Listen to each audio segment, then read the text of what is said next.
हम वो नहीं जो वक्त के सांचे में ढल गए। हम जब भी चले वक्त के सांचे बदल गए। आप देख रहे हैं वर्ल्ड हेडलाइन। नमस्कार, मैं नंदिनी नागर। जनपद बुलंदशहर पुलिस द्वारा बड़ी सफलता प्राप्त करते हुए कुछ समय पूर्व हुई एक लूट की घटना का सफल अनावरण करते हुए 5 डकैत अभियुक्तों को पकड़ लिया गया है।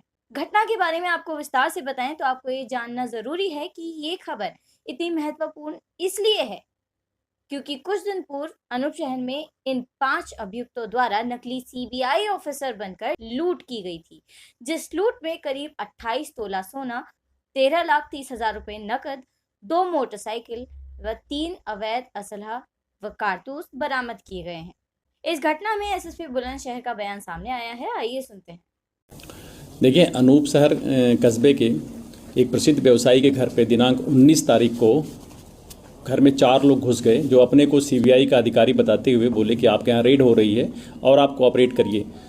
कुछ मोमेंट के बाद परिवार को थोड़ा सा डाउट हुआ, तो उन लोगों ने क्वेश्चन किया। इसके बाद इन सबों ने परिवार के लोगों को ओवर पावर करके और कमरे में ले गए और इसके बाद वहाँ पे जो भी इनको कैश मिला और ज्वेलरी मिली लेके चले गए। थोड़ी देर बाद ही, जैसा कि सभी लोग भीग गए हैं, कि बाहर एक मेड काम करने वाली आ गई थी और उसने कुछ चीज़ों को देखा, फिर आसपास बताया। लोग वहाँ पे फिर बाहर आए, पुलिस को तत्काल सूचना मिली। पुलिस ने वहाँ पे अच्छा रिस्पांस किया, कई टीमें लगाई गई वहाँ पे। हमारे एसपीआरए साहब के नेतृत्व में सीओ अनूप शहर, विकास सिंह और उनके फिर अनुपस्थिति में मधुप ने, और हमारी स्वाट की जो असलम के नेतृत्व में पूरी टीम थी, पूरी टीम दिन रात एक करके उसमें काम किया। हम लोगों ने उसमें शुरुआत से ही सीसीटीवी कैमरे, मोबाइल सर्विलांस, मैनुअल सर्विलांस के साथ साथ त्रिनेत्र ऐप का भी उसमें सहयोग लिया और फिर सारी चीज़ों को कड़ियों से कड़ियों तक जोड़ने के बाद इनका फिर मूवमेंट क्लियर हुआ। और ये क्लियर हुआ कि घटना के पहले भी वहाँ पर रैकी की गई थी। उन सीसीटीवी को देखा गया तो उसमें कुछ बदमाश चिन्हित हुए, जिसको त्रिनेत्र से हम लोग फिर मैच भी कराए और उनके बाद फिर उन पर काम शुरू हुआ। अल्टीमेटली इसमें गिरफ्तार हुए कुल 5 अभियुक्त, जिसमें मालूम चला कि एक व्यक्ति जो उनके दुकान पर ही काम करता था और अपना खुद का ट्रैक्टर लगा करके वहाँ से रोज़ बिल्डिंग मटेरियल्स के सामान या फर्नीचर्स के सामान उन जगह छोड़ता रहता था। तो डेली वो वॉच करता था, क्योंकि वो खुद में पहले क्रिमिनल था और उसकी हिस्ट्री शीट भी खुली हुई थी। एक आपराधिक पृष्ठभूमि का व्यक्ति था जिसका नाम संजय है। उसी ने फिर इस बात को दूसरे बदमाशों से बताया और ये घटना 3 महीना पुरानी, 3 महीना पहले ही उसने शेयर किया कि ऐसे ऐसे इनके यहाँ काफ़ी मात्रा में पैसा ज्वेलरी मिल सकता है, बल्कि उसने यहाँ तक कहा कि 1 करोड़ तक की चीज़ें हो सकती हैं। फिर इसके बाद ये सारी प्लान करके घटना के 2 दिन पहले ही इसमें कुछ लोग रैकी करते हैं आकर के और उसे पूरा चीज़ों को देखते हैं, पैदल चल के देखते हैं और उसके बाद ये 19 तारीख को ये घटना कारित की गई थी। जो इसमें सामान गया था शुरुआती लेवल पर, बहुत अच्छी आइडिया उनको नहीं थी। जो नोट कराया था सामान उससे कुछ ज़्यादा ही निकली ज्वेलरी, क्योंकि शुरुआत में जो कुछ ज्वेलरीज के नाम हम बताने में परिवार के अपने महिलाओं सदस्यों के थे वो छूट भी गए थे, वो बाद में डिटेल में आया है। तो इस तरह करीब 28 तोला तो इसमें सोना मिला है जो इनसे रिकवर कर लिया गया है, और 200 ग्राम चांदी है और 13,30,000 रुपया मिली है। इनके जो प्रयुक्त तमंचे थे वो भी बरामद किया गया है। दोनों मोटरसाइकिल जो इन्होंने घटना में प्रयोग की गई थी वो भी बरामद की गई है, बल्कि घटना के दिन इन्होंने नंबर प्लेट हटा दिया था और उस जो नंबर प्लेट दूसरी जगह रखा था वो भी बरामद किया गया है। तो इस तरह से इसमें पूरी व्यवस्थित तरीके से एक बड़े प्रोफेशनल तरीके से काम किया पूरी टीम ने। शुरुआती में हम लोग 2 लोगों को चिन्हित कर पाए थे इसमें। एक का नाम इंद्रपाल उर्फ ताऊ करके है, जिस पे ऑलरेडी काफ़ी मुकदमे हैं डकैती के, लूट के, और उसके साथ एक याकेश नाम था। ये बियॉन्ड डाउट पहले चिन्हित हुए, जिससे पुलिस ने इन 2 पे काम शुरू किया और इन पे 25-25 हज़ार रुपये का इनाम भी मेरे द्वारा घोषित किया गया। उसके बाद जब आगे डेवलप किया गया तो शेष लोगों की चीज़ें फिर निकल के आई। अब इसमें एक अभियुक्त अभी गिरफ्तारी को शेष है, जिसका नाम अंकुर है, जो इटावा का रहने वाला है। उसके लिए लगातार टीमें हमारी काम कर रही हैं, शीघ्र भी उसको भी गिरफ्तार करेंगे। उसके पास भी अभी थोड़ा सा लूटा हुआ माल है, जिसको उससे भी हम बरामद करेंगे। ज्वेलरी जो बरामद हुई है उसकी कुल कीमत कितनी है? देखिए, ज्वेलरी जो बरामद हुई है लगभग 28 तोला सोना है, जो लगभग 40 लाख से ऊपर की कीमत का होता है, और 13,30,000 रुपया कैश भी बरामद हुआ है। इस तरह से कुल 50 लाख से ऊपर की ये पूरी डकैती थी।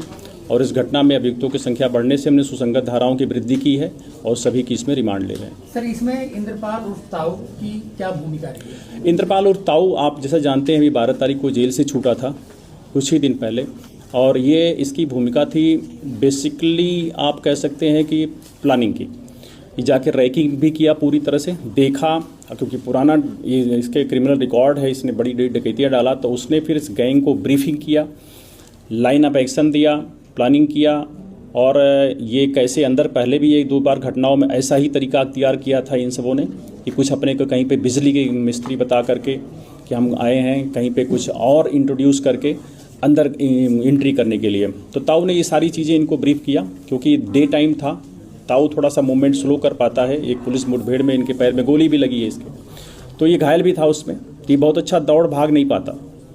तो ये जो है रैकी वाले पार्ट्स को इसने बखूबी अच्छे से किया था और प्लानिंग के पार्ट को किया था और सीख किया था, और इसलिए शेयर भी इसका बराबर का लगा बदमाशों में पूरा। तो फिर घर में जो एंट्री किए थे वो चारों नए उम्र के लड़के थे। ये सचिन था, अंकुर था, यशपाल था, ये और ये आकेश थे। ये चारों जो घर के अंदर एंट्री किए थे वो नए थे। सर, इंद्रपाल ताऊ समेत जो पांचों इसमें आरोपी गिरफ्तार किए गए हैं, तो उनका आपराधिक रिकॉर्ड किस तरह का है? सभी के आपराधिक रिकॉर्ड आप देखेंगे तो उसमें इंद्रपाल ताऊ के तो काफ़ी मुकदमे हैं, उसके डकैती के भी हैं, लूट के भी कई मुकदमे हैं, और सचिन के खिलाफ भी मुकदमा है, याकेश पे भी डकैती है, और जसपाल पे भी डकैती का मुकदमा ऑलरेडी पहले से भी है। तो सभी के क्रिमिनल बैकग्राउंड भी इसमें है।